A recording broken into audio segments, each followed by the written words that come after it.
സിറാജ് എപ്പോഴും മുട്ടാപ്പൊക്കാണ് പറയുന്നത്. അയാൾ കേസിന് പോയിട്ടുണ്ട്. പിന്നെ നിങ്ങൾ എന്തിനാണ് ഇടപെടുന്നത്? ഏതോ ഒരു സിനിമയിൽ ഞാൻ ഈ അടുത്ത് കണ്ടു, കുട്ടികൾ നമ്മളാണ് അവരെ ചീത്ത. ഇപ്പൊ ഇയാളെയൊക്കെ നമ്മൾ, ഈ സിറാജിനെയൊക്കെ നമ്മൾ പറയുമ്പോൾ ഇവരെയൊക്കെ വളർത്തി വലുതാക്കുന്നവരുടെ ദോഷമായിട്ടാണ് എനിക്കത് തോന്നുന്നത്. ഞാൻ ജീവിതം തന്നെ അവസാനിപ്പിച്ച് കളഞ്ഞാലോ എന്ന് ഞാൻ ആലോചിച്ചു. എൻ്റെ മകളുടെ കല്യാണം ആ സമയത്ത് കഴിഞ്ഞിട്ടുണ്ടായിരുന്നു. ആ കൊച്ചിനൊന്ന് കാണാമല്ലോ എന്നുള്ള പ്രതീക്ഷയാണ് എന്നെ മുന്നോട്ട് ആ സമയത്ത് നയിച്ചത്. ഈ മകളുടെ വിവാഹം കഴിഞ്ഞിരിക്കുന്ന സമയത്ത് കൂടി വരുമ്പോൾ സ്വാഭാവികമായിട്ട് അത് കുടുംബത്തെ കൂടെ വല്ലാതെ അങ്ങ് ബാധിച്ചിട്ടുണ്ട്. വല്ലാതെ ബാധിച്ചു. വൈഫൊക്കെ പ്രഷർ കൂടി ഹോസ്പിറ്റലിലായി. ഇയാളുടെയും എൻ്റെയും കണക്റ്റഡ് ആയിട്ടുള്ളൊരു സുഹൃത്ത് ഇയാൾ വിളിച്ച് പറഞ്ഞു അയാൾ വൈഫ് ഹോസ്പിറ്റലിലായി എന്ന് പറഞ്ഞു. അങ്ങനെയൊക്കെയാണ് ഇയാൾ ആ 26,70,000 തരാൻ തയ്യാറായത്. മഞ്ഞുമ്മൽ ബോയ്സ് എന്നുള്ള സിനിമ നമ്മൾ മലയാളികളെ ഒരുപാട് ത്രസിപ്പിച്ചിട്ടുണ്ട്. ഗുണാക്കേവിൽ അകപ്പെട്ട സുഭാഷിനെ മുകളിലേക്ക് ഉയർത്താൻ കുട്ടേട്ടൻ കാണിച്ചിട്ടുള്ള ഒരു മര്യാദ, അദ്ദേഹത്തിൻ്റെ സ്വന്തം കൂട്ടുകാരനോടുള്ള സ്നേഹം, ആ സ്നേഹം അദ്ദേഹത്തെ മുകളിലേക്ക് ഉയർത്താനും ആ ജീവൻ രക്ഷിക്കാനും എടുത്ത ആ ഒരു പ്രയാസവും ആ ഒരു ത്യാഗവും ആ ഒരു വ്യക്തിയുടെ പൊതുജീവിതം നൽകിയ ഒരു കഥയാണ് മഞ്ഞുമ്മൽ ബോയ്സിലൂടെ നമുക്ക് മുൻപിലേക്ക് ലഭിച്ചതെങ്കിൽ, അതേ മഞ്ഞുമ്മൽ ബോയ്സിൻ്റെ പ്രൊഡ്യൂസറായിട്ടുള്ള സിറാജി എന്ന് പറയുന്ന വ്യക്തി, അദ്ദേഹം കാരണം ഒരു കുടുംബം ഇന്ന് അനാഥമാക്കപ്പെട്ട നിലയിലാണുള്ളത്. അവരുടേതെല്ലാം നഷ്ടപ്പെട്ടു. അദ്ദേഹത്തെ പറഞ്ഞു പറ്റിച്ച് ഏകദേശം 12ഓളം കോടി രൂപ അദ്ദേഹത്തെ പറഞ്ഞു പറ്റിച്ചുകൊണ്ട് അദ്ദേഹത്തിൻ്റെ കയ്യിൽ നിന്നും കൈപ്പറ്റിയിരിക്കുകയാണ്. അദ്ദേഹത്തെ ബിസിനസ്സിൽ പങ്കാളിയാക്കാമെന്ന് പറഞ്ഞുകൊണ്ട് അദ്ദേഹത്തിൻ്റെ എല്ലാ തരത്തിലുമുള്ള സാമ്പത്തികവും തട്ടിയെടുത്തുകൊണ്ട് അയാൾ മുന്നോട്ട് പോവുകയാണ്. ഇന്ന് ആ കുടുംബം അനാഥമാക്കപ്പെട്ട നിലയിലാണുള്ളത്. അവരുടെ സ്വന്തം വീട് പോലും ജപ്തിയിൽ അകപ്പെട്ടിരിക്കുകയാണ്. അവരുടെ എല്ലാ സാമ്പത്തികമായിട്ടുള്ള ഭാഗങ്ങളെയും തകർത്തെറിഞ്ഞുകൊണ്ട് ഒരു കുടുംബത്തെ ഇല്ലാതാക്കി താങ്കൾ ചെയ്തിട്ടുള്ള ഈ വിജയം, അത് ജനാധിപത്യപരമായിട്ടുള്ള രീതിയിൽ അംഗീകരിക്കപ്പെടേണ്ടതാണോ? ഈ മനുഷ്യൻ്റെ വേദന നിങ്ങൾ കാണാതെ പോകരുത്. അതായത് ഇയാൾ പറഞ്ഞിട്ടാണ് നമ്മൾ സിറാജിന് വേണ്ടിയിട്ട് 2020 ഒറീസയിൽ പോയിട്ട് 12 കോടി ചില്ലാനം 13 കോടിക്കടുത്ത് രൂപയുടെ ചരക്ക് നമ്മൾ ഇയാൾക്ക് ഫിനിഷ്ഡ് പ്രൊഡക്റ്റായിട്ട് എടുത്തു കൊടുത്തു. പൈസ അത് അങ്ങനെ തന്നുകൊണ്ടിരുന്നു. അപ്പോൾ ചരക്ക് അയച്ചുകൊണ്ടിരുന്നു. അപ്പോൾ ഒരു ഘട്ടം വന്നപ്പോൾ പൈസ ഒട്ടും വരാതെ അവിടെ പ്രശ്നങ്ങളായി. ആളുകൾ വന്ന് ബഹളം ഉണ്ടാക്കാൻ തുടങ്ങി. എന്നെ കുട്ടികളുടെ മുമ്പിൽ ഇട്ടുവരെ മർദ്ദിക്കുന്ന അവസ്ഥ ഉണ്ടായി. വീട്ടിൽ വെച്ച് മർദ്ദിക്കുന്ന അവസ്ഥ, വീട്ടിൽ വെച്ച് തന്നെ അത് എൻ്റെ കുട്ടികളുടെ മുമ്പിൽ മർദ്ദനമേൽക്കേണ്ട അവസ്ഥ വരെ എനിക്കുണ്ടായപ്പോൾ പിന്നെ ഞാൻ അവിടെ എങ്ങനെയെങ്കിലും ഒളിച്ചോടിയാണ് അവിടുന്ന് നാട്ടിലെത്തിയത്. നാട്ടിലെത്തിയും ഇയാളോട് പൈസ ആവശ്യപ്പെട്ടിട്ട് ഒരു രീതിയിലും, അത് ഏതൊക്കെ രീതിയിലും നമുക്കിപ്പോൾ ഒരു സാധാരണ രീതിയിൽ നമുക്ക് എന്തൊക്കെ ശ്രമങ്ങൾ നടത്താൻ പറ്റും, രാഷ്ട്രീയപരമായ ആളുകളുമായിട്ട് ബന്ധപ്പെട്ടും മതപരമായ ആളുകളുമായിട്ട് ബന്ധപ്പെട്ടും പൊതുപ്രവർത്തകരെ അയച്ചും അങ്ങനെ എല്ലാ രീതിയിലും നമ്മൾ ശ്രമിച്ചെങ്കിലും അയാൾ അതിനൊന്നിനും അത് വഴങ്ങാൻ കൂട്ടാക്കിയില്ല. അല്ലെങ്കിൽ എന്തെങ്കിലുമൊക്കെ ഒരു മുട്ടുന്യായം പറഞ്ഞ് അതിനെല്ലാം ഒരു ഓവർകം ചെയ്യുന്ന രീതിയിലായിരുന്നു. ഒടുവിൽ അവിടുന്ന് പോലീസ് വന്ന് അറസ്റ്റ് ചെയ്ത് നമ്മൾ അവിടെ കൊണ്ട് ജയിലിൽ അടച്ചപ്പോൾ പോലും അവർ പറഞ്ഞ പകുതി തുക പോലും നൽകാൻ തയ്യാറായില്ല. ഞാൻ അങ്ങനെ അവിടെ 1 മാസം ജയിൽ ശിക്ഷ അനുഭവിച്ചു. ജയിലിൽ കിടന്ന സമയത്ത് അദ്ദേഹം നിങ്ങളെ ബന്ധപ്പെട്ടിട്ടുണ്ടായിരുന്നു? ജയിലിൽ കിടക്കുന്ന സമയത്ത് നമുക്ക് നേരിട്ട് ബന്ധപ്പെടാൻ സാഹചര്യം അവിടെ വളരെ കുറവാണ്. എങ്കിൽ തന്നെയും നമുക്ക് സുഹൃത്തുക്കൾ മുഖേന അല്ലെങ്കിൽ ഫാമിലി മുഖേന നമ്മൾ അയാളുമായിട്ട് ബന്ധപ്പെട്ടതിൻ്റെ അടിസ്ഥാനത്തിലാണ് നമുക്ക് 1 മാസത്തിന് ശേഷം, അതായത് പോലീസുകാർ അയാളെ വിളിക്കുകയാണ്. നിങ്ങൾ ഇപ്പോൾ 2 പേരാണ് നമുക്ക് കേസ് കൊടുത്തിരിക്കുന്നത്. അത് അവരുടെ ടോട്ടൽ എമൗണ്ട് വരുന്നത് 60 ലക്ഷം രൂപയാണ്. അതിലൊരു 30 ലക്ഷം രൂപ തന്നു കഴിഞ്ഞാൽ നമ്മൾ ഇയാളെ കൊണ്ടുപോകുന്നില്ല എന്ന് ഇയാളോട് കൊണ്ടുപോകുന്നില്ല, ഞങ്ങൾ ഇവിടെ നിർത്തിയിട്ട് പോയിക്കോളാം, ബാക്കി നിങ്ങൾ പിന്നെ സെറ്റിൽ ചെയ്താൽ മതി എന്ന് പറഞ്ഞിട്ട് പോലും ഇയാൾ ചെയ്യാൻ തയ്യാറാകുന്നില്ല. ആ ആൾ പറയുന്നത് എന്താണ്? ആ ആൾ പറയുന്നത് ഒറീസയിൽ നിന്ന് ആൾ വരട്ടെ, ഞാൻ കാശ് കൊടുക്കാം. ഒറീസയിൽ നിന്ന് ഈ കാശ് മേടിച്ചിട്ടുള്ള ആളുകൾ ഇവിടെ വരട്ടെ, ഞാൻ പൈസ കൊടുക്കാം. ഒറീസയിൽ നിന്ന് ആളല്ല, ഒറീസ പോലീസ് തന്നെ വന്ന് ചോദിക്കുമ്പോൾ ഇയാൾ ചെയ്ത കാര്യങ്ങൾ ഇവിടെ മുന്നിൽ നിൽക്കുന്നു നമ്മുടെ മുമ്പിൽ. എന്താ ചെയ്തത്? 60 ലക്ഷം രൂപയ്ക്ക് പകരം നിങ്ങളിപ്പോൾ 30 ലക്ഷം രൂപ തന്നാൽ ഞങ്ങൾ കൊണ്ടുപോകുന്നില്ല എന്ന് പറഞ്ഞിട്ട് പോലും ഇയാൾ കൊടുക്കുന്നില്ല. ആ ആളാണ് പറയുന്നത് ഒറീസയിൽ നിന്ന് ആൾ വരട്ടെ, ഞാൻ കൊടുത്തോളാം. അപ്പോൾ അതൊരു മുട്ടാപ്പോക്കാണെന്ന് നമുക്ക് മനസ്സിലാക്കാൻ നമ്മളധികം ചിന്തിക്കേണ്ട കാര്യമില്ലല്ലോ. ഈ ഒറീസയിൽ നിന്ന് പോലീസ് ഇവിടെ എറണാകുളത്ത് എരമല്ലൂരുള്ള നിങ്ങളുടെ വീട്ടിലെത്തിയിട്ടുണ്ടായിരുന്നു. പോലീസ് സ്റ്റേഷനിൽ വന്നിട്ട് അവിടുത്തെ പോലീസുകാരുമായിട്ടാണ് അവർ നിങ്ങളുടെ വീട്ടിലേക്ക് വന്നതിന് ശേഷം പിന്നീട് പോലീസ് നിങ്ങളുമായിട്ട് സംസാരിച്ചതിൻ്റെ അടിസ്ഥാനത്തിൽ പിന്നീട് നിങ്ങൾ ഈ സിറാജിന്റെ വീട്ടിൽ പോലീസുമായി എത്തി എന്നുള്ളൊരു സംഭവം അറിയാൻ വേണ്ടി കഴിഞ്ഞു? ഉണ്ട്, നമ്മൾ പോയിരുന്നു. അതായത് ഇവർ നമ്മളോട് ചോദിക്കുന്നത് വെച്ചാൽ പിന്നെ പൈസ നിങ്ങൾ കൊടുക്കും. ഞാൻ പറഞ്ഞു ഞാനല്ല ചരക്കെടുത്തിരിക്കുന്നത്, ചരക്ക് ഞാൻ SH മറൈൻ എക്സിം എന്ന് പറയുന്ന കമ്പനിക്ക് വേണ്ടിയാണ് ഞാൻ ചരക്കെടുത്തത്. അവരുടെ പവർ ഓഫ് അറ്റോർണി ഹോൾഡറായിട്ടാണ് ഞാൻ അവിടെ പോയത്, ഞാൻ അവിടെ ചരക്കെടുത്തത്. പിന്നെ എന്തുകൊണ്ട് നിങ്ങളവിടെ നിന്ന് പോകുന്നു? ഞാൻ പറഞ്ഞത് ഇത് എന്നെ പോലെ പ്രശ്നമായി, കൊറോണ ആയിട്ട് അയാൾക്ക് പൈസ കിട്ടുന്നില്ല, അതുകൊണ്ട് കൊച്ചിയിലേക്ക് വന്നാണ് അയാൾ പറയുന്നത്. അതുകൊണ്ടാണ് ഞാൻ ഇങ്ങോട്ട് വന്നത്. എൻ്റെ കുടുംബത്തിനെ അവിടെ നിർത്തിയിട്ട് എനിക്ക് ഇങ്ങോട്ട് വരാനുള്ള ധൈര്യക്കുറവുകൊണ്ടാണ് ഞാൻ അവരെയും കൂടി കൂട്ടിയത്. ഇതൊക്കെ ഞാൻ പോലീസുകാരോട് വിശദീകരിച്ചപ്പോൾ അവർക്കത് കാര്യം മനസ്സിലായി. അവർ പറഞ്ഞു നമുക്ക് സിറാജിൻ്റെ വീട്ടിൽ പോവാം. സിറാജിൻ്റെ വീട്ടിൽ പോയി. സിറാജിൻ്റെ വീട്ടിൽ ചെന്ന് എന്നെ പുറത്തിരുത്തിയിട്ടാണ് അവർ, എന്നെ വണ്ടിയിലിരുത്തി ഒരു പോലീസുകാരനെ കാവൽ നിർത്തിയിട്ടാണ് അവർ അകത്ത് കയറിയത്. അകത്ത് കയറിയപ്പോൾ എന്താണെന്ന് വെച്ച് കഴിഞ്ഞാൽ ഇയാൾ പുറകുവശത്തൂടെ ഇറങ്ങിപ്പോയി കളഞ്ഞു. ഈ സിറാജ് എന്ന് പറയുന്ന ആൾ പുറകുവശത്തൂടെ ഇറങ്ങി പോയി കളഞ്ഞു. അപ്പൊ ഈ സിറാജ് വീട്ടിലുണ്ടായിരുന്നു, പോലീസുകാർക്ക് ബോധ്യം ഉണ്ടായിരുന്നു. പോലീസുകാർക്ക് അവർ പറയുന്നതെന്ന് പറഞ്ഞാൽ അവർ തിരിച്ചു വന്നിട്ട് എന്നോട് പറഞ്ഞത് പിന്നെ ഈ ലൊക്കേഷൻ ചെക്ക് ചെയ്യുമ്പോൾ ഇയാൾ അകത്തുണ്ട്, പക്ഷേ ഭാര്യയും അമ്മയും സമ്മതിക്കുന്നില്ല അകത്തേക്ക് കയറാൻ. ഞങ്ങളുടെ കൂടെ വനിതാ പോലീസ് ഇല്ല, അപ്പോൾ അതുകൊണ്ട് ഞങ്ങൾക്ക് അവരെ ബലം പ്രയോഗിക്കാൻ പറ്റില്ല. അപ്പോൾ അതുകൊണ്ട് ഞങ്ങൾ പിന്നെ ഇയാൾ അകത്തുണ്ട് ഞങ്ങൾക്ക് ഉറപ്പാണ്, പക്ഷേ ഇയാൾ പിന്നെ പുറകുവശം വഴി ഇയാൾക്ക് ഇറങ്ങിപ്പോകാനുള്ളൊരു ഇതുണ്ട്, വഴിയുണ്ട്. സിറാജിന്റെ വീടിന്റെ പുറകുവശത്തൂടെ ഇറങ്ങിപ്പോകാനുള്ള റോഡും അവിടെ കണക്ടർ റോഡുകളും ഒക്കെ ഉണ്ട്. അപ്പോൾ ആ വഴി പുള്ളി അങ്ങനെ പോയി. പുള്ളി പോലീസുകാർക്ക് മുമ്പിൽ വന്നില്ല, പക്ഷെ ഫോണിൽ പുള്ളി സംസാരിച്ചു. ഫോണിൽ സംസാരിച്ചപ്പോഴാണ് അവർ പറഞ്ഞത് ഈ 30 ലക്ഷം രൂപ എന്നാൽ ഞങ്ങൾ. അപ്പോൾ അയാൾ പറഞ്ഞു പറ്റില്ല എന്ന് പറഞ്ഞു. അങ്ങനെ അവരെന്നെ കൊണ്ടുപോയി അവിടെ ജയിലിലടച്ചു. അതായത് ഈ ഒരു മാസം നമ്മൾ ജയിലിൽ കിടക്കുമ്പോൾ നമ്മളുടെ കുടുംബവും പിന്നെ ബന്ധുമിത്രാദികളും നിരന്തരം ഇയാളെ ബന്ധപ്പെട്ടുകൊണ്ടിരിക്കുകയാണ്. പൈസ കൊടുക്കണം, ഇത് അയാളെ പുറത്തിറക്കണം, ഒന്നാമത് സുഖമില്ലാത്ത ആളാണ്, നിങ്ങൾക്ക് വേണ്ടി ചരക്കെടുത്താണ്. അപ്പോൾ അയാൾ പറയുന്നത് വെച്ചാൽ അയാൾ എന്ത് പണിയാണ് അയാൾ കാണിച്ചു, അയാൾ അങ്ങനെ കാണിച്ചു, അയാൾ എന്ത് കാണിച്ചു? ഒരാൾ സ്ഥലത്തുനിന്ന് ചരക്കെടുത്ത് ഇയാൾക്ക് കൊടുത്തു, എല്ലാ പ്രൂഫും ഇവിടെ ഉണ്ട്, അയാളുടെ കയ്യിലുണ്ട്. നമ്മൾ ചെമ്മീൻ എടുത്തിട്ട് അത് ഫിനിഷ്ഡ് പ്രൊഡക്റ്റ് ആക്കി എക്സ്പോർട്ടിനുള്ള ക്വാളിറ്റിയിൽ അത് ഇത് ചെയ്തിട്ട് പീൽ ചെയ്ത് പ്രോസസ്സ് ചെയ്ത് പാക്ക് ചെയ്ത് ഇയാൾക്ക് കൊച്ചിയിൽ എത്തിച്ചു കൊടുക്കുന്ന പണിയാണ് നമ്മൾ ചെയ്തത്. അതായത് നിങ്ങളുടെ കമ്പനി ഇദ്ദേഹത്തിൻ്റെ കമ്പനിക്ക് എക്സ്പോർട്ട് ചെയ്യാനുള്ള രൂപത്തിൽ, അതായത് ഫിനിഷ്ഡ് പ്രോഡക്ട്സ് ആയിട്ട് ഇദ്ദേഹത്തിൻ്റെ കമ്പനിക്ക് നിങ്ങൾ കൊടുത്തു. അതെ അതെ അതെ. അതായത് ഈ പറഞ്ഞതിൽ ഒരു കാര്യം മാത്രമേ വ്യത്യാസമുള്ളൂ. എൻ്റെ കമ്പനിയല്ല ഈ ഇദ്ദേഹത്തിൻ്റെ കമ്പനിക്ക് കൊടുക്കുന്നത്. ഈ ഇദ്ദേഹത്തിൻ്റെ കമ്പനിയുടെ പവർ ഓഫ് അറ്റോർണി ഹോൾഡറായി നിന്നുകൊണ്ട് ഞാൻ തന്നെ ഇയാളുടെ കമ്പനിയാണ്. മനസ്സിലാവുന്നുണ്ടെന്ന് വിചാരിക്കുന്നു. ക്ലിയർ ആയല്ലോ? അതായത് താങ്കൾ എനിക്കൊരു പവർ ഓഫ് അറ്റോർണി തന്നു കഴിഞ്ഞാൽ താങ്കളുടെ പവർ എനിക്കാണ്. SH മറൈൻ എക്സിം എന്ന് പറയുന്ന സിറാജിൻ്റെ കമ്പനി എനിക്കൊരു പവർ ഓഫ് അറ്റോർണി തരുമ്പോൾ പിന്നെ സിറാജിൻ്റെ കമ്പനി തന്നെയാണ് ഞാൻ. ആ കമ്പനിയുടെ പവറാണ് പൂർണ്ണമായും എനിക്കാണ്. അത് അതിൽ എഴുതിയിട്ടുണ്ട്. സ്റ്റാമ്പ് പേപ്പറിൽ നോട്ടറി സൈൻ ചെയ്തിട്ടാണ് നമ്മൾ ഇവിടെ തന്നെ പോകുന്നത്. എന്തുകൊണ്ടാണ് ഇദ്ദേഹം ഒരു പവർ ഓഫ് അറ്റോർണി തരാനായിട്ടുണ്ടായ ഒരു കാരണം? അത് കൊറോണയാണ് എന്നെ വീട്ടിൽ നിന്ന് വിടുന്നില്ലെന്നാണ് പുള്ളി അന്ന് എന്നോട് പറഞ്ഞത്. അത് ഞാൻ സിറാജ് പറയുന്നത് കൊറോണ എനിക്ക് പുറത്തേക്ക് പോകാൻ പറ്റില്ല, എനിക്ക് വീട്ടിൽ നിന്ന് തന്നെ വിടുന്നില്ല. അപ്പൊ സ്വാഭാവികമായിട്ടും അവർ വലിയ സൗകര്യത്തിൽ ജീവിക്കുന്ന ആളുകളാണ്. അപ്പൊ നമ്മളൊക്കെ പിന്നെ ഒരു ജോലിക്കാർ സ്റ്റൈലിൽ ഇങ്ങനെ കമ്മീഷൻ ഏജൻസി എന്നുള്ള രീതിയിലുള്ള ഒരു ചെറിയ രീതിയിലുള്ള ഇതാണല്ലോ നമ്മുടെയൊക്കെ. അപ്പം നമ്മളൊക്കെ എവിടെ കൊറോണ വന്നാലും എവിടെ എന്താണെങ്കിലും പ്രശ്നമില്ല എന്നുള്ള രീതിയിലായിരിക്കും ഒരുപക്ഷെ അവർ അങ്ങനെ അങ്ങനെ ആ ഒരു ചിന്തയിലാണ് ആ വർത്താനം വരുന്നത്. കൊറോണ ആയതുകൊണ്ട് എന്നെ വീട്ടിൽ നിന്ന് വിടുന്നില്ല, അപ്പോൾ എന്നെ വീട്ടിൽ നിന്ന് വിടും, എന്നെയും വീട്ടിൽ നിന്ന് വിടില്ല. പക്ഷെ നമ്മുടെ അവസ്ഥ കൊണ്ട് നമ്മൾ പോകും. കൊറോണ ആയിരുന്നു, ഭയങ്കര ബുദ്ധിമുട്ടായിരുന്നു. അവിടെ ചെന്നപ്പോൾ ഭക്ഷണമില്ല, ചായയില്ല, വെള്ളമില്ല, കടയില്ല, ഹോട്ടലില്ല. ഞാൻ താമസിച്ചിരുന്ന ഹോട്ടലിലെ പിന്നെ അവിടുത്തെ വെയിറ്ററുടെയും പിന്നെ റിസപ്ഷനിസ്റ്റിൻ്റെ ഒക്കെ വെക്കുന്ന ഭക്ഷണത്തിന്റെ പങ്ക് കഴിച്ചാണ് ഞാൻ ഈ ജോലി ചെയ്തത്. അതായത് ഈ സിറാജിന് വേണ്ടി നമ്മൾ ഈ ജോലി ചെയ്യുന്നതെന്ന് പറഞ്ഞാൽ ഈ ഹോട്ടലിലെ വെയിറ്ററുടെയും അവിടുത്തെ റിസപ്ഷനിസ്റ്റിന്റെയും അവിടുത്തെ ഉടമസ്ഥനോട് വരില്ലല്ലോ. അയാൾ ഈ പറഞ്ഞ പോലെ കൊറോണ തന്നെ വീട്ടിൽ നിന്ന് ഇല്ല എന്നായിരിക്കും അയാളും പറയുക.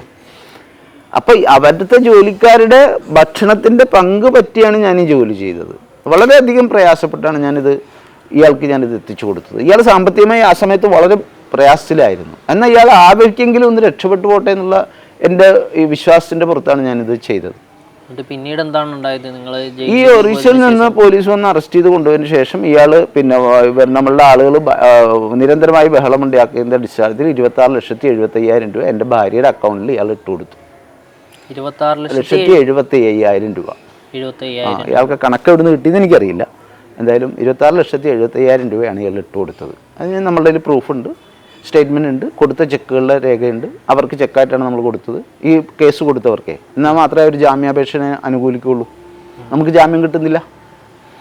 നമ്മൾ ജാമ്യത്തിന് വേണ്ടി അവിടെ വക്കീലിനെ വെച്ച് ശ്രമിച്ചു നോക്കി, അവർ സമ്മതിക്കുന്നില്ല. പക്ഷെ അവര് അവർ പറയുന്നതെന്ന് പറഞ്ഞാൽ കേരളത്തിൽ നിന്ന് വന്ന് പിന്നെ ജഡ്ജിയുടെ മുമ്പിൽ തന്നെ നിർത്തിക്കൊണ്ട് അവർ പറയുന്നതാണ് 2 കേസുണ്ട്, കേരളത്തിൽ പോയി അറസ്റ്റ് ചെയ്ത് കൊണ്ടുവന്നാണ്.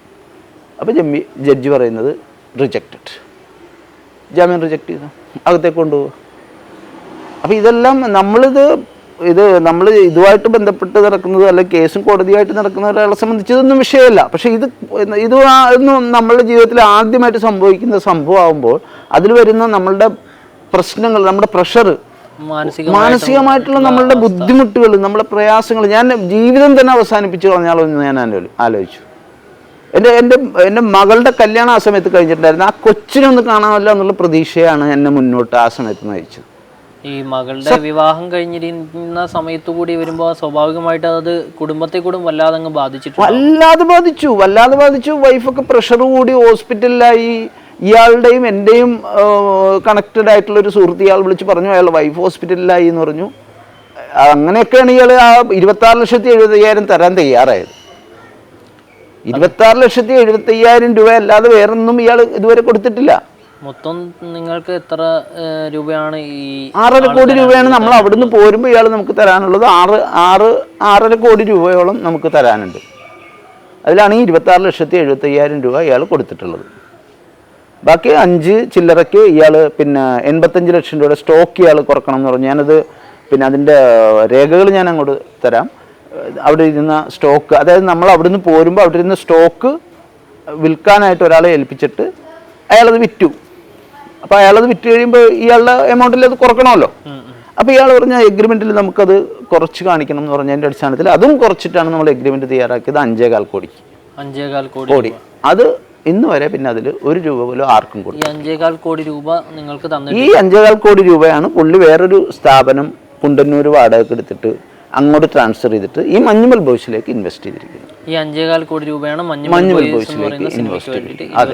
5.99 എന്തോ ആണ് പുള്ളി ഇൻവെസ്റ്റ് ചെയ്തിരിക്കുന്നത്. അതിൽ കൂടുതൽ നമുക്ക് തരാനുണ്ട്. നമുക്ക് 5.25 അഗ്രിമെന്റ് തന്നെങ്കിൽ തന്നെയും നമുക്ക് ഈ 6.5 ഈ പറഞ്ഞ കൊടുത്ത പേയ്മെന്റ്സിന്റെ കഴിച്ചിട്ട് ബാക്കി വരും. അപ്പോൾ ഈ പൈസ തന്നെയാണ് അത് ആ ഡേറ്റിലുമാണ്.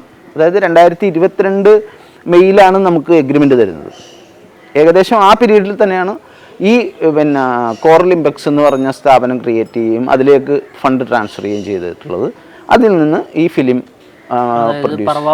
പറവ ഫിലിംസ് എന്ന് പറയുന്നത്, അതൊക്കെ അങ്ങനെ ആ പേര് എനിക്ക് സൗബിൻ ഷായറിന്റെ പ്രൊഡക്ഷൻ കമ്പനി. അത് ഞാൻ പേപ്പറിൽ വായിച്ചു. അതെ. അപ്പോൾ അങ്ങനെയാണ് ഈ രീതിയിലുള്ള ഒരു അവസ്ഥ നിങ്ങൾക്ക് വന്നിട്ടുള്ളത്. അത് തിരിച്ചു കിട്ടി. പൈസ ഇയാൾക്ക് തിരിച്ചു കിട്ടി. മുടക്കിയ പൈസയും അതിന് മേൽ ലാഭവും കിട്ടി. ഇല്ല, ലാഭം കിട്ടിയിട്ടില്ല. ഇയാൾ കേസിന് പോയതിൻ്റെ അടിസ്ഥാനത്തിൽ ഞാൻ അവരുടെ 1-2 വാർത്തകൾ ഞാനിവിടെ സേവ് ചെയ്ത് വെച്ചിട്ട് ഞാൻ വേണമെങ്കിൽ അതും കൂടി അയച്ചു തരാം. അതായത് അവർ ഒരു ഇതിൽ ഇങ്ങനെ പോലീസ് സ്റ്റേഷനിൽ നിന്ന് മറ്റേ ഇറങ്ങിപ്പോകുമ്പോൾ ആരോ ഇങ്ങനെ ചാനലുകാർ ചോദിക്കുന്നുണ്ട്, എന്താണ് നിങ്ങൾ ലാഭം കൊടുക്കാത്തത് കേസുള്ളത് കൊണ്ടാണ് എന്നാണ് പറഞ്ഞത് അവർ മറുപടി പറയുന്നത്. അപ്പോൾ ഈ പറവ ഫിലിംസും അതുപോലെ തന്നെ ഈ പറവ ഫിലിംസിൻ്റെ ബാനറിൽ മഞ്ഞുമൽ ബോയ്സ് നിർമ്മിക്കാനായിട്ട് ഇദ്ദേഹം ഈ പണം മുടക്കി, അതിനുശേഷം ഈ പണം തിരിച്ചു കിട്ടിയ സമയത്ത് നിങ്ങൾ ഇദ്ദേഹത്തെ ബന്ധപ്പെട്ടു. ഈ കിട്ടിയ സമയം എന്ന് പറഞ്ഞാൽ ഈ സമയം നമ്മൾ കൃത്യമായിട്ട് അറിയില്ല. നമ്മൾ കിട്ടാനിരിക്കുന്നു എന്നുള്ളതേ നമ്മൾ അറിയുള്ളൂ. ഈ പൈസ ഇതിലേക്ക് മുടക്കിയിരിക്കുന്നു. നമ്മൾ നിരന്തരം ഇയാളുമായിട്ട് നമ്മൾ ബന്ധം പുലർത്തുകയാണല്ലോ. എങ്ങനെയെങ്കിലും ഇതൊന്ന് വാങ്ങിച്ചെടുത്ത് ആളുകൾക്ക് കൊടുത്താൽ മാത്രമേ എനിക്ക് എൻ്റെ ജീവിതമായിട്ട് മുന്നോട്ട് പോകാൻ പറ്റുള്ളൂ. എൻ്റെ കാര്യങ്ങളെന്ന് പറഞ്ഞാൽ ഞാൻ 93 മുതൽ ഒറീസയിലാണ്. എനിക്ക് വേറെ ഇവിടുത്തെ ആളുകളുമായിട്ട് ബന്ധം കുറവാണ്. താങ്കൾ നേരത്തെ പറഞ്ഞ പോലെ ഏതെങ്കിലും മേഖലയായിട്ട് നമ്മൾ ബന്ധപ്പെട്ട് പ്രവർത്തിക്കുമ്പോൾ നമുക്ക് അതുമായിട്ടല്ലേ കൂടുതൽ ഇതുണ്ടാവുള്ളൂ. മറ്റു മേഖലയിലേക്ക് താങ്കളോട് ചെമ്മീൻ ബിസിനസ് ചെയ്യാൻ പറഞ്ഞാൽ താങ്കൾക്ക് ബുദ്ധിമുട്ടായിരിക്കും. അതുപോലെ വേറെ സ്ഥലത്ത് നമ്മൾ പോയി ചെയ്യാന്ന് പറഞ്ഞാൽ അതും ഒരു പ്രയാസപ്പെട്ടുള്ള പരിപാടിയാണ്. അതേസമയം നമ്മൾ ചെയ്യുന്ന ഒരു ജോലി തന്നെ ചെയ്യുന്ന സ്ഥലത്താണെങ്കിൽ നമുക്ക് കുറച്ചുകൂടി എളുപ്പമായിരിക്കും. എനിക്കിപ്പോൾ ഒറീസ പോകാൻ പറ്റില്ല. പോയാൽ അപ്പം പോലീസ് പിടിച്ച് അകത്തിടും. വാറണ്ടി ഇതിനകത്ത് ഈ ഫയലിനകത്ത് ഇരിപ്പുണ്ട്. ഏറ്റവും ലേറ്റസ്റ്റ് ഞാൻ കാണിച്ചുതരാം. ഡേറ്റ് ഇപ്പോഴും വാലിഡ് ആയിട്ടുള്ളത്. അങ്ങനെയുള്ള ഒരു അവസ്ഥയിലൂടെ, ഏറ്റവും മോശം അവസ്ഥയിലൂടെ ഈ കുട്ടികൾ ട്യൂഷൻ എടുക്കുന്ന പൈസ കൊണ്ടിട്ടാണ് ഇപ്പം നമ്മൾ കാര്യങ്ങൾ വളരെ നന്നായിട്ട് ജീവിച്ചിരുന്ന ഒരു സ്റ്റൈലാണ് നമുക്കുണ്ടായിരുന്നത്. ആ ഒരു അത്യാവശ്യം നല്ല സൗകര്യങ്ങളോട് കൂടിയുള്ള ഒരു ജീവിതത്തിൽ നിന്നും ഇദ്ദേഹത്തിൻ്റെ ഒരു ഇടപെടലോട് കൂടി നിങ്ങളുടെ ജീവിതം ആകെ താറുമാറായി. അതായത് ഇപ്പം നമ്മളുടെ ഭാവി തന്നെ അനിശ്ചിതത്വത്തിലാണ്. നമ്മളുടെ ഭാവി നമ്മൾ എന്ത് ചെയ്യും?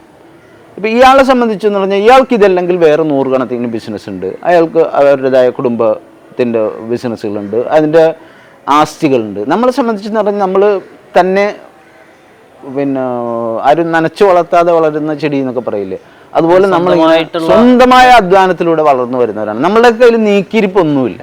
ആകെ ഉള്ളതെന്ന് പറഞ്ഞാൽ കുറച്ച് ഈ പറഞ്ഞ പോലെ വല്ല ഇപ്പം ഇയാൾ തന്നെ ഒരിക്കൽ എന്നോട് ചോദിച്ചിട്ട് ഇത്രയും കൊല്ലം ഒറീസ കിടന്നിട്ട് തനിക്കൊന്നും ഉണ്ടാക്കാൻ പറ്റിയില്ല.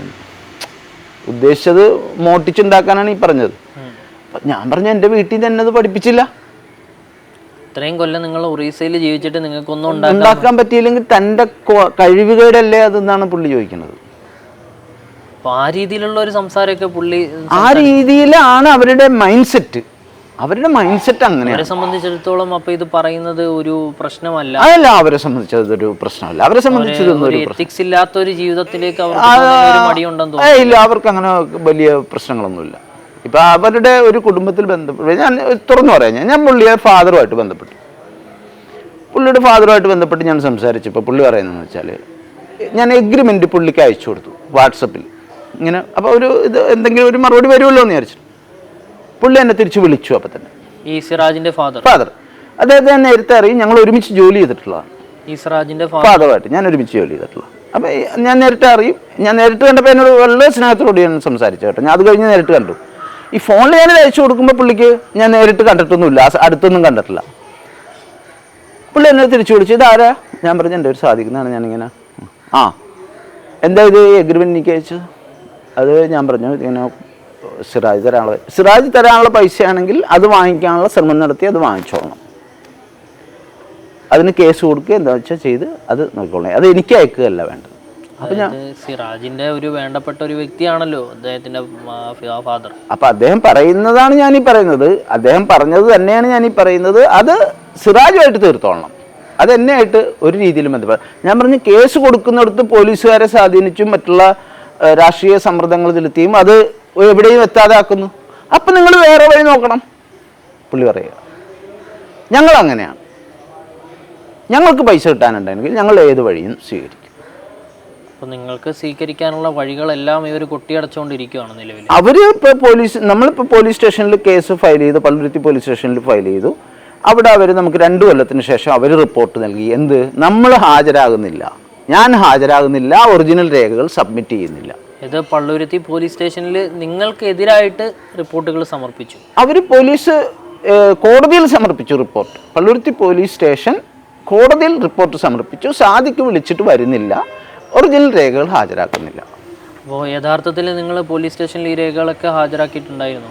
ഒറിജിനലും കോപ്പിയും അവർ പറഞ്ഞതെല്ലാം അവർ പറയുന്ന സമയത്തും.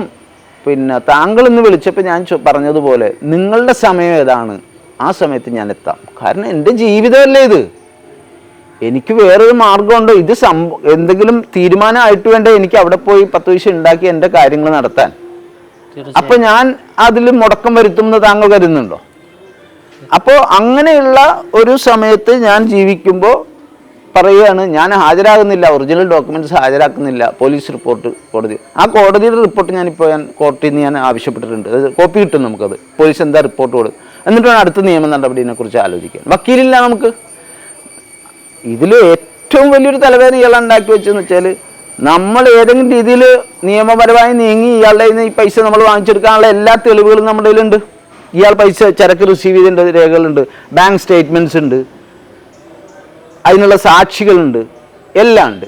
നമ്മളത് പൈസ അത് നമുക്ക് നിയമപരമായി തന്നെ മേടിച്ചെടുക്കാം. ഞാൻ കേസ് കൊടുത്തിരുന്ന വക്കീലിനെ തന്നെ ഈ മഞ്ഞുമൽ ബോയ്സിന്റെ ഇഷ്യൂ വന്നപ്പോൾ കൊണ്ടുപോയി അങ്ങോട്ട് ഏൽപ്പിച്ചു.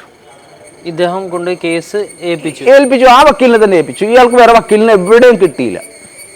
അപ്പൊ അയാൾ ആ വക്കീല് കേസ് ഒഴിഞ്ഞിങ്ങോട്ട് വന്നു. ആ വക്കീല് അപ്പൊ അവര് ഏത് രീതിയിൽ ചിന്തിക്കുന്നവരാണെന്നുള്ളത് ഇനിയിപ്പോ ഞാൻ കൂടുതൽ പറയാതെ തന്നെ താങ്കൾക്ക് മനസ്സിലാവുമല്ലോ. എന്താണ് അദ്ദേഹത്തിന്റെ ചിന്താഗതി, ഏത് രീതിയിലാണ് പോകുന്നത്, അല്ലെങ്കിൽ ഇക്കാര്യത്തിലുള്ള പുള്ളിയുടെ എന്താണ് പുള്ളിയുടെ മനസ്സിൽ പുള്ളി ഉദ്ദേശിക്കുന്നത്. ഏത് വിധേനയാണെങ്കിലും നിയമപരമായിട്ട് മുന്നോട്ട് പോകാൻ പാടില്ല. ആ ഒരു ഉദ്ദേശത്തോട് കൂടിയിട്ടാണ് അദ്ദേഹം ഇപ്പോൾ മഞ്ഞുമൽ ബോയ്സിന്റെ കേസ് അടക്കം നിങ്ങളുടെ വക്കീലിനെ ഏൽപ്പിച്ച് ആ കേസ് ഒഴിഞ്ഞ്. അപ്പൊ അയാൾ പറയുന്നത് സിറാജിനെതിരെയുള്ളതും അനുകൂലമായതും കൂടി അയാൾക്ക് വാദിക്കാൻ പറ്റും. സിറാജിനെതിരെ ഒരു കേസ് ഞാൻ കൊടുത്തേക്കുന്നു, സിറാജിന് അനുകൂലമായ കേസ് സിറാജ് കൊണ്ട് അങ്ങോട്ട് കൊടുക്കുന്നു. ഇത് 6.5 കോടി, മറ്റത് അവരവകാശപ്പെടുന്നത് 50 കോടിയോ 100 കോടിയോ എത്രയോ. അപ്പോൾ അയാൾ സ്വാഭാവികമായിട്ടും വക്കീലിനെ ഞാൻ എന്താ പറയുക? വക്കീലിനെ എനിക്കൊന്നും പറയാൻ പറ്റില്ല. ഇത് കൊണ്ടു കൊടുക്കുന്ന സിറാജിനെയാണോ കുറ്റം പറയേണ്ടത്, മേടിച്ച വക്കീലിനാണോ കുറ്റം പറയേണ്ടത്? എനിക്കറിയാം. ഒരു വക്കീലിനെ സംബന്ധിച്ചിടത്തോളം അദ്ദേഹത്തിന്റെ കാര്യങ്ങളും കൂടി നോക്കേണ്ടതുണ്ട്. അപ്പോൾ അദ്ദേഹം തീർച്ചയായിട്ടും ഞാൻ അങ്ങനെ തന്നെ കരുതുന്നു, ഞാൻ അങ്ങനെ തന്നെ വിശ്വസിക്കുന്നു. ഞാൻ അതുകൊണ്ട് തന്നെ ഇപ്പം സ്വാഭാവികമായിട്ടും മനുഷ്യൻ എന്നുള്ള രീതിയിൽ നമ്മളെല്ലാവരും ഇപ്പോൾ 10-ൻ്റെയും 100-ൻ്റെയും ഒരു കച്ചവടം വന്നു കഴിഞ്ഞാൽ സ്വാഭാവികമായും നമ്മൾ 100-ൻ്റെ കച്ചവടം എടുക്കും എന്നുള്ളത് പോലെ തന്നെ ഞാൻ അതിനെയും കാണുന്നു. അതും എനിക്ക് മനസ്സിലാവും. പക്ഷേ കൊണ്ടേ കൊടുക്കുന്നവനൊന്നും ആലോചിക്കണ്ടേ?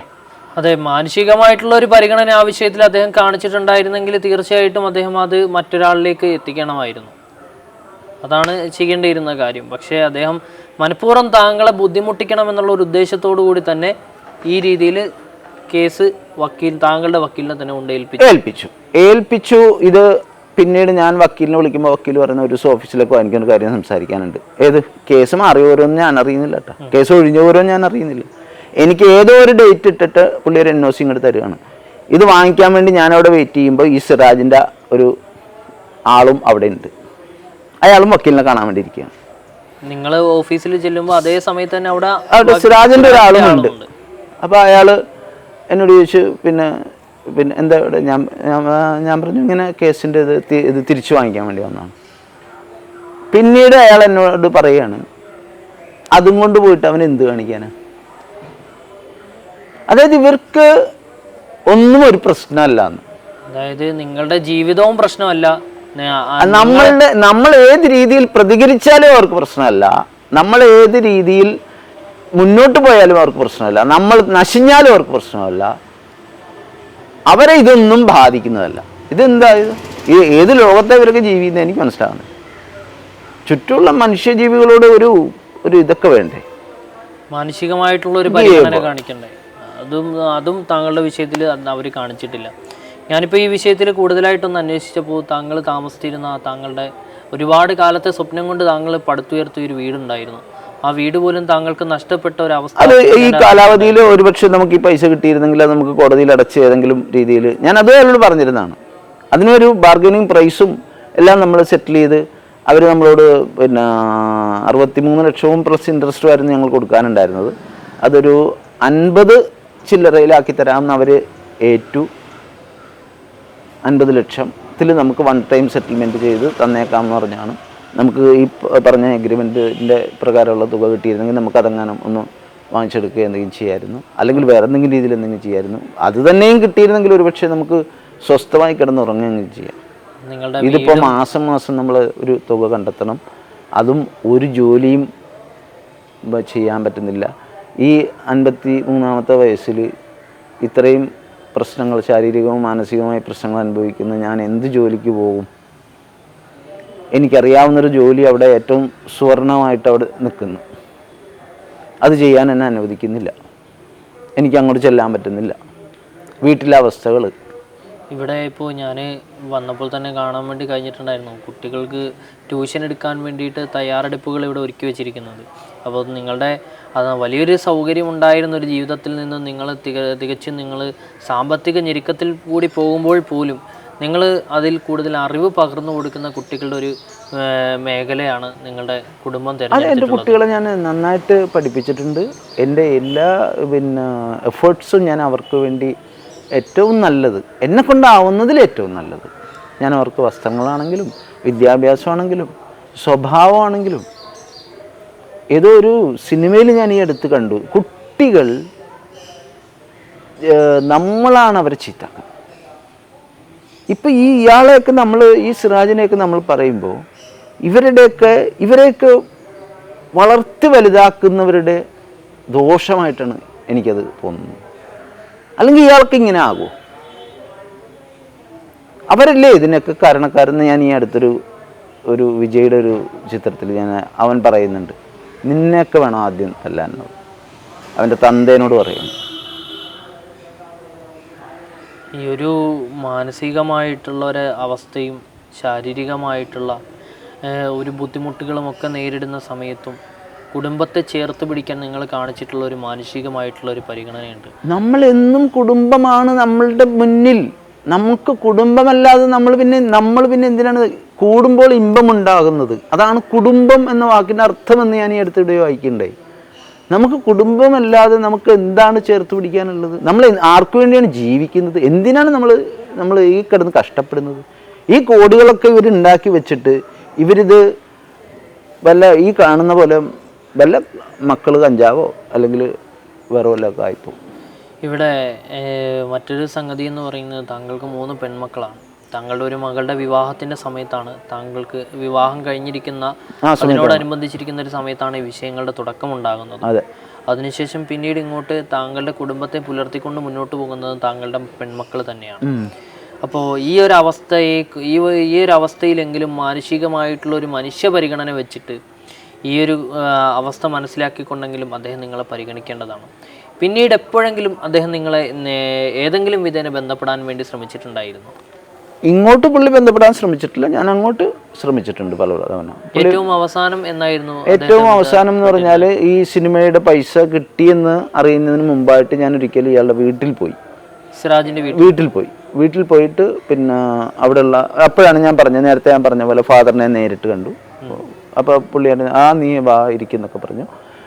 എന്താ പ്രശ്നം എന്നെ ഇന്ന പോലെ എടാ ഞാനത് നമ്മളിവിടെ വിട്ടാൽ ശരിയാവില്ല, നീ ആയിട്ട് തന്നെ സംസാരിച്ചു അങ്ങനെ പറഞ്ഞിട്ട് പുള്ളി അപ്പം തന്നെ പുള്ളിയുടെ ഒരു സൂപ്പർ മാർക്കറ്റും കാര്യങ്ങളൊക്കെ പുള്ളി അതിലേക്ക് അങ്ങോട്ട് പുറപ്പെട്ടു പോയി. പുള്ളി അവിടെ ഇല്ല. പിന്നെ ഞാനും സിറാജുമായിട്ടാണ് ഞാൻ സംസാരിച്ചത്. അപ്പോൾ പറഞ്ഞതെന്ന് വെച്ചാൽ ഈ സിനിമയുടെ പൈസ കിട്ടട്ടെ. ഈ സിറാജ് എന്ന് നിങ്ങൾ വാക്കാലുള്ള ഒരു ഉറപ്പാണ് നിങ്ങൾക്ക് തന്നത്. സിനിമയുടെ പൈസ കിട്ടട്ടെ, നമുക്ക് അതിൽ വേണ്ട രീതിയിൽ എന്തെങ്കിലും ചെയ്യും. സിനിമയുടെ പൈസ കിട്ടിയതിന് ശേഷം നിങ്ങൾ അദ്ദേഹത്തെ ബന്ധപ്പെട്ടിട്ടുണ്ടായിരുന്നോ? അത് കിട്ടി അതിന് ശേഷം പിന്നെ ചോദിക്കുമ്പോൾ പുള്ളി പറയുന്നത് അത് എങ്ങോട്ട് പോയി എന്ന് എനിക്കറിയാൻ പാടില്ല. പണം അദ്ദേഹത്തിന്റെ കയ്യിലല്ലെങ്കിൽ വന്നില്ലെങ്കിൽ അത് മറ്റെങ്ങോട്ടാണ് പോയിട്ടുണ്ടാവുക? അല്ല, പൈസ 5,99,00,000 രൂപ, അതായത് ഏകദേശം 6 കോടിക്ക് 1,00,000 രൂപ കുറയുന്ന തുക ഇയാളുടെ അക്കൗണ്ടിലേക്ക് എത്തിയിട്ട് അത് എങ്ങോട്ടാ പോയതെന്ന് എനിക്കറിയില്ല. അദ്ദേഹത്തിന് അറിയില്ല. അപ്പൊ ആ ആളോട് പിന്നെ ഞാൻ എന്താണ് ആവശ്യപ്പെടേണ്ടത്? പിന്നെ ഞാൻ എന്താണ് അയാളോട് ചോദിക്കേണ്ടത്? ഇദ്ദേഹത്തിന്റെ വിഷയത്തിന് ശേഷം ഇദ്ദേഹവുമായിട്ടുള്ള ഈ വിഷയങ്ങൾ ഈ പർവ ഫിലിംസ് എന്ന് പറയുന്ന സ്ഥാപനത്തിന് അറിയാമായിരുന്നു നിങ്ങളും ആയിട്ടുള്ള ഈ വിഷയങ്ങളുടെ കാര്യങ്ങളൊക്കെ? പർവ ഫിലിംസ് എന്ന് പറയുന്ന സ്ഥാപനം ഇവരുടെ ഈ പറയുന്ന സൗബിന്റെ ഇല്ല, അവരുമായിട്ട് നമുക്ക് ഈ പറയുന്ന ഈ സിനിമ നടൻ എന്നുള്ള രീതിയിലുള്ള പരിചയം അല്ലെങ്കിൽ അറിവ് എന്നുള്ളതല്ലാതെ എനിക്ക് അവരുമായിട്ട് ബന്ധപ്പെടാനുള്ള അങ്ങനെയുള്ള കോണ്ടാക്ട്സ് ഒന്നും എനിക്കില്ല. ഞാൻ ഈ 93 മുതൽ ഞാൻ ഒറീസയിലാണ്. എനിക്ക് ഇവിടുത്തെ തന്നെ ആളുകളെ തന്നെ വലിയ പരിചയമൊന്നും കാര്യമായിട്ട് വലിയ ബന്ധങ്ങളൊന്നുമില്ല. പിന്നെ അയൽവാസികളൊക്കെ ആയിട്ട് നമ്മൾ നല്ല രീതിയിൽ സഹകരിക്കും. ചെറുപ്പത്തിലുള്ള പരിചയങ്ങളൊക്കെ ഇപ്പോഴും ഉണ്ട്. ഇപ്പോഴും ഞാൻ ഈ നാട്ടിലേക്ക് വന്ന സമയത്ത് ഇവിടെയുള്ള ആളുകളോടൊക്കെ ചോദിച്ചപ്പോൾ ഇവിടെയുള്ള നാട്ടുകാർ പോലും പറയുന്നത് അദ്ദേഹത്തെ പറ്റിച്ചതാണെന്നാണ്. ഈ നാട് മുഴുവനുമുള്ള ഈ നാട്ടിലുള്ള ഓരോ ജനങ്ങളോട് ചോദിച്ചാലും നിങ്ങളെക്കുറിച്ച് വളരെ നിഷ്കളങ്കമായിട്ടുള്ള വാക്കുകളാണ് ഓരോ മനുഷ്യന്മാരും പറയുന്നത്. ആ രീതിയിലുള്ള ഒരു മനുഷ്യനെ ഈ രീതിയിൽ പറ്റിക്കുമ്പോൾ സിറാജ് എന്ന് പറയുന്ന വ്യക്തി എന്ത് മാനസികമായ മൂല്യങ്ങളാണ് പേറുന്നതെന്ന് നമുക്കൊന്ന് ചിന്തിച്ചു. അവർക്കതൊന്നും വലിയ പ്രശ്നമല്ല. ഇനി എന്താണ് നിങ്ങളുടെ മുന്നോട്ട്? ഞാൻ അടുത്തത് ഞാനിപ്പോൾ വക്കീലിൻ്റെ കേസ് ഞാൻ പറഞ്ഞല്ലോ. ഇപ്പോൾ ഇയാളിപ്പോൾ നമ്മളെ നിയമപരമായി മുന്നോട്ടുള്ള അതിനും കൂടി ഇയാൾ തടയിട്ടിരിക്കുന്ന സ്ഥിതിക്ക് നമുക്ക് പിന്നെ വക്കീലിനെ എങ്ങനെയെങ്കിലും നമുക്ക് ആരെങ്കിലും ഒന്ന് പലരെയും ഞാൻ ബന്ധപ്പെട്ട് നോക്കി. ഹൈക്കോടതിയിലെ മുഴുവൻ ബാർ കൗൺസിലിലെ ഓൾമോസ്റ്റ് ആൾക്കാരെ ഞാൻ വിളിച്ചു കഴിഞ്ഞിട്ടുണ്ടാവണം. പക്ഷെ എല്ലാവരും പറയുന്നത് പൈസ ഇല്ലാതെ ഒന്നും ചെയ്യാൻ പറ്റില്ല. ഇത് ഒരു സിവിൽ മാറ്ററാണ്, ഇത് തർക്ക വിഷയമാണ്. ഇതിന് ക്രിമിനൽ കേസ് കൊടുത്തുകൊണ്ട് നിങ്ങൾക്കൊന്നും നേടാനാവില്ല. ഒന്നില്ല, അയാൾ പിടിച്ച് ശിക്ഷിക്കുമായിരിക്കും. അയാളിപ്പോൾ അതിൻ്റെ കഥയാണ് ഞാൻ നേരത്തെ പറഞ്ഞത്. ക്രിമിനൽ കേസാണ് ഞാൻ കൊടുത്തത്. അതിലും വക്കീലില്ല. ആ വക്കീൽ അവിടെ ഹാജരായിരുന്ന വക്കീലിനാണ് ഇപ്പോൾ പുള്ളി ഇതിനെ ഏൽപ്പിച്ചിരിക്കുന്നത്. അപ്പോൾ ഇനി വേറെ ഏതെങ്കിലും ഒരു വക്കീലന്മാരെ നിങ്ങൾ കണ്ടെത്തി എന്ന് പറഞ്ഞാൽ അവരെ നമ്മൾ ഈ അവർക്ക് വേണ്ടുന്ന ഇത് അതായത് തുടങ്ങാനുള്ള പൈസയെങ്കിലും നമ്മൾ കണ്ടെത്തി കൊടുക്കണ്ടേ? കേസ് തുടങ്ങാനായിട്ടുള്ള സാമ്പത്തിക ഒരു രീതിയിലും അതൊന്നും നമുക്ക് ഇപ്പോൾ പറയുന്നത്. ഇപ്പോൾ ഒരാളിപ്പോൾ ഒരു വക്കീൽ പറയണം ഒരു 5,00,000 രൂപയാണ് എൻ്റെ ഓഫീസ് ഒരു മാസം നടന്നു പോകുന്നത്. നിങ്ങളീ പറയുന്ന പോലെ എനിക്ക് നിങ്ങളുടെ ഫ്രീ ആയിട്ട് നിങ്ങളുടെ കേസ് കിട്ടിയിട്ട് അത് പേയ്മെൻറ്റ് ഫീസ് തരാം എന്നൊക്കെ പറഞ്ഞാൽ എനിക്ക് ചെയ്യാൻ പറ്റില്ല. തുറന്നു പറയാം. അല്ല അത് താങ്കൾ തന്നെ നേരത്തെ പറഞ്ഞ മറ്റേ വക്കീലിൻ്റെ കാര്യം പറഞ്ഞ പോലെ തന്നെ ഇവർക്കൊക്കെ അവരുടേതായ പ്രശ്നങ്ങളുണ്ട് ഓരോരുത്തർക്കും. ആരും ആരെയും സഹായിക്കാത്ത ഒരു കാലഘട്ടത്തിലാണ് നമ്മൾ ജീവിക്കുന്നത്. ഇതുപോലെ നിങ്ങളിപ്പോൾ നിങ്ങളുടെ കേസുമായിട്ട് ബന്ധപ്പെട്ട് ഇപ്പോൾ നിലവിൽ ഹൈക്കോടതിയിലില്ല. ഹൈക്കോടതിയിൽ ഇപ്പൊ നിലവിൽ കൊച്ചി ജുഡീഷ്യൽ ഫസ്റ്റ് ക്ലാസ് കോടതിയിലാണ് കേസ് നടക്കുന്നത്. അപ്പോൾ അതിനുശേഷം പിന്നീട് നിങ്ങൾ ഹൈക്കോടതിയിലേക്ക് ഒരു മൂവിനെ കുറിച്ചൊക്കെ ചിന്തിച്ചിട്ടുണ്ടായിരുന്നു? ഹൈക്കോടതിയിലേക്ക് ഒരു മൂവ് നമ്മളുടെ ഇപ്പോഴത്തെ ഈ സിറാജിന്റെ വക്കീലായിരുന്ന ആള് ആദ്യം തന്നെ മൂവ് ചെയ്തിരുന്നു. അപ്പോൾ DGPക്കൊക്കെ പരാതി കൊടുത്തിട്ട് അയാൾ പോയിട്ടുണ്ടായിരുന്നു. ഹൈക്കോടതി പോയതാണ്, നമ്മൾ ഹൈക്കോടതിയിൽ പോയതാണ്. അപ്പോൾ അവിടെ നിന്ന് ആ സമയത്ത് ഹൈക്കോടതി പറഞ്ഞതെന്ന് വെച്ചാൽ ഇത് പിന്നെ സിവിൽ മാറ്ററാണ്, ഇത് മറ്റ് നിയമ ഇത് സ്വീകരിക്കുക. നമ്മൾ അവിടെയും ക്രിമിനലാണ് ഫയൽ ചെയ്തത്. അതുകൊണ്ടാണ് ഇപ്പോൾ ഞാനിത് പറയുന്നത്, ഇത് സിവിൽ മാറ്ററാണ്. ഇപ്പോൾ സിറാജ് സുപ്രീം കോടതിയും പറഞ്ഞത് അത് തന്നെയല്ലേ, ഇത് സിവിൽ മാറ്ററാണ്, ഇതിൽ ഒന്നും ചെയ്യാൻ പറ്റില്ല എന്നല്ലേ പറഞ്ഞു. നിങ്ങൾ പേപ്പറിൽ വായിച്ചാണല്ലോ, ഞാനും പേപ്പറിൽ വായിച്ചാണ്. വളരെ കൃത്യമായിട്ട് ഹെഡിങ് തന്നെ അതായിരുന്നു, ഇത് സിവിൽ മാറ്ററാണ്, ബിസിനസ് തർക്കമാണ്. ഈ ബിസിനസ് തർക്കങ്ങൾ ഇത് ഇവർക്കും അറിയാം, സിറാജിനും അറിയാം. അതുകൊണ്ടാണ് അതുകൊണ്ടാണ് ഈ രീതിയിലുള്ള ഒരു നിലപാട് സ്വീകരിക്കുന്നത്. താൻ ഒരിക്കലും പിടിക്കപ്പെടില്ല എന്നുള്ളത് ഒരു വശം.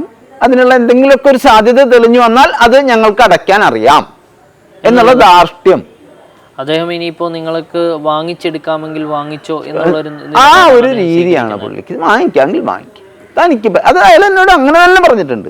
കുണ്ടന്നൂരുള്ള അയാളുടെ ഫ്ലാറ്റിൽ ഒരിക്കൽ ഞാൻ അയാളെ സന്ദർശിച്ച് ഈ വിഷയമായിട്ട് ബന്ധപ്പെട്ട് സംസാരിച്ചപ്പോൾ എന്നോട് അയാൾ പറഞ്ഞത്, താൻ എൻ്റെ കയ്യിൽ നിന്ന് പൈസ മേടിച്ചേ പോകുള്ളൂ എന്ന് തൻ്റെ ചില പ്രവർത്തനങ്ങൾ കണ്ടപ്പോൾ എനിക്ക് തോന്നി. അപ്പം ഞാൻ ഈ രാഷ്ട്രീയക്കാരുമായിട്ടൊക്കെ ബന്ധപ്പെട്ടൊക്കെ സംസാരിച്ചതിൻ്റെ പുള്ളിക്ക് നാട്ടുകാരൊക്കെ അറിയുന്നതിൻ്റെ പ്രയാസങ്ങളൊക്കെ ആ സമയത്തൊക്കെ ഉണ്ടായിരുന്നു. ഇപ്പം അത് ശീലമായി കാണുമായിരിക്കും, എനിക്കറിയില്ല.